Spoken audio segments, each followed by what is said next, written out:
Bu gün zəfərimizin 5-ci il dönümüdür. Görünür Tanrı hər xalqa qismət eləyə bilmir.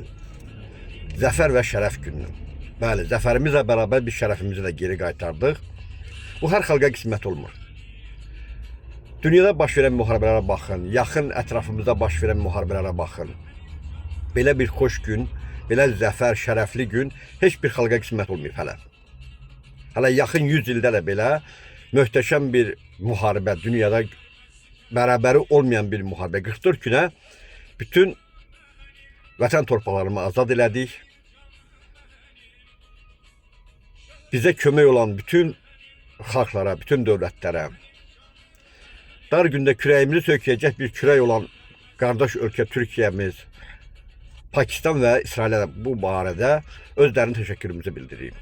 Zəhməti olan bütün insanların, bütün xalqların, bütün vətəndaşlara öz təşəkkürümüzü bildireyim. Bu şərəfli günü bizə yaşatdığına görə Allah qazilərimizə rəhmət eləsin, onların valideynlərinə səbir versin, qazilərə də eyni zamanda can sağlığı versin. Zəhməti keçən bütün insanlara özlərinin təşəkkürümüzü bildirik. Bu gözəl günü, bu şərəfli zəfər günü bizə yaşatdığına görə. Sağ olun.